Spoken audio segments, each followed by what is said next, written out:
This is from Felix Holt the Radical by George Eliot. Felix is talking with Esther Lyon, his love interest, who has accused him of melancholy. Yes, said Felix, thrusting his left hand into his pocket with a shrug. As I could confess to a great many other things I'm not proud of.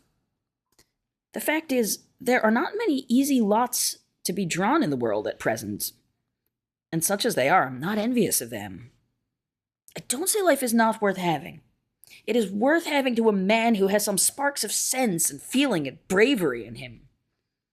The finest fellow of all would be one who could be glad to have lived because the world was chiefly miserable, and his life had come to help someone who needed it. He would be the man who had the most powers and the fewest selfish wants, but I'm not up to the level of what I see to be best. I'm often a hungry, discontented fellow. Why have you made your life so hard then? Said Esther, rather frightened as she asked the question. It seems to me you have tried to find just the most difficult task. Not at all, said Felix, with curt decision.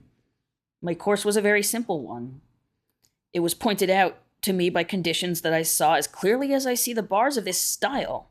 It's a difficult stile, too, added Felix, striding over. Shall I help you, or will you be left to yourself? I can do it without help, thank you. It was all simple enough, continued Felix as they walked on. If I meant to put a stop to the sale of those drugs, and this is the snake oil drugs that his father had made money off of, which he, for moral reasons, refuses to have anything to do with.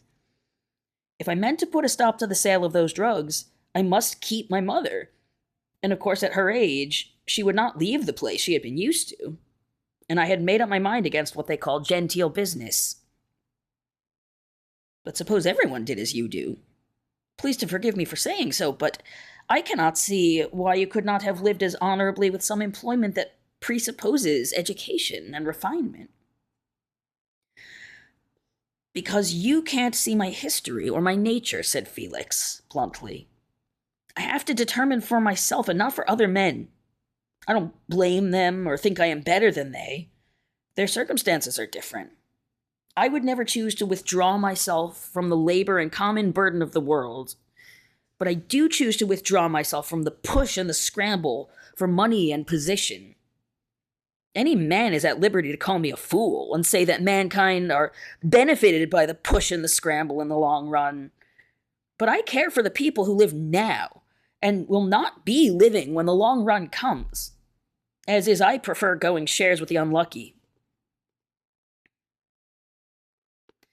Esther did not speak, and there was a silence between them for a minute or two as they passed through a gate into the plantation where there was no large timber and only thin-stemmed trees and underwood, so that the sunlight fell on the mossy spaces which lay open here and there. See how beautiful those stooping birch stems are with the light on them, said Felix. Here is an old felled trunk they had not thought worth carrying away. Shall we sit down a little while? Yes, the mossy ground with the dry leaves sprinkled over it is delightful to one's feet. Esther sat down and took off her bonnet, and the light breeze might fall on her head. Felix, too, threw down his cap and stick, lying on the ground with his back against the felled trunk. I wish I felt more as you do, she said, looking at the point of her foot, which was playing with a tuft of moss. I can't help caring very much what happens to me, and you seem to care so little about yourself. You are thoroughly mistaken, said Felix. It is just because I'm a very ambitious fellow, very hungry passions wanting a great deal to satisfy me, that I have chosen to give up what people call worldly good. At least that has been one determining reason. It all depends on what a man gets into his consciousness, what life thrusts into his mind so that it becomes present to him as remorse is present to the guilty or a mechanical problem to an inventive genius. There are two things I've got present in that way. One of them is the picture of what I should hate to be. I'm determined never to go about making my face simpering or solemn, telling professional lies for profit, or to get tangled in affairs where I must wink at dishonesty and pocket the proceeds and justify that knavery as part of a system that I can't alter.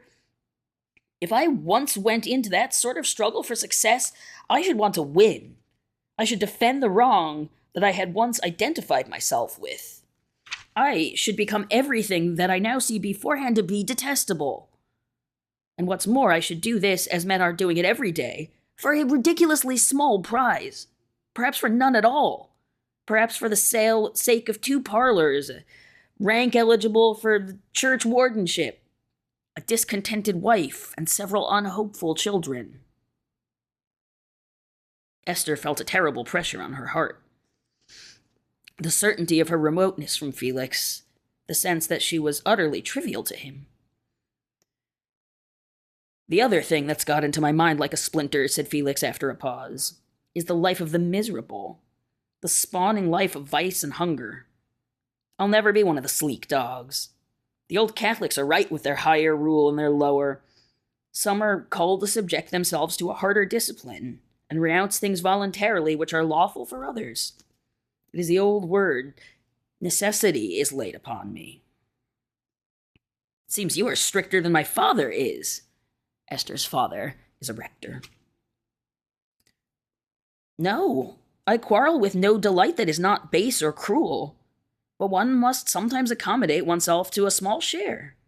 That is the lot of the majority. I would wish the minority joy, only they don't want my wishes. Again, there was silence. You talk to me like an angry pedagogue, says Esther. Were you always wise? Remember the time when you were foolish or naughty. That is not far off, said Felix curtly, taking away his hand and clasping it with the other at the back of his head. The talk, which seemed to be introducing a mutual understanding such as had not existed before, seemed to have undergone some check. Shall we get up and walk back now? Said Esther after a few moments. No, said Felix entreatingly. Don't move yet. I dare say we shall never walk together or sit here again. Why not? Because I am a man who am warned by visions.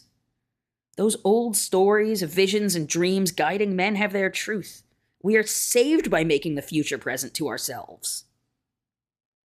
I wish I could get visions then, said Esther, smiling at him with an effort at playfulness in resistance to something vaguely mournful within her.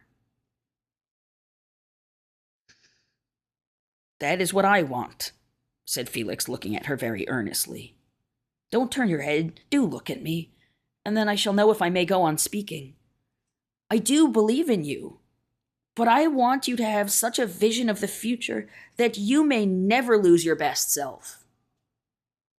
Some charm or other may be flung about you, some of your Ada of Rose fascinations, and nothing but a good, strong, terrible vision will save you. And if it did save you, you might be that woman I was thinking of a little while ago when I looked at your face. The woman whose beauty makes a great task easier to men, instead of turning them away from it.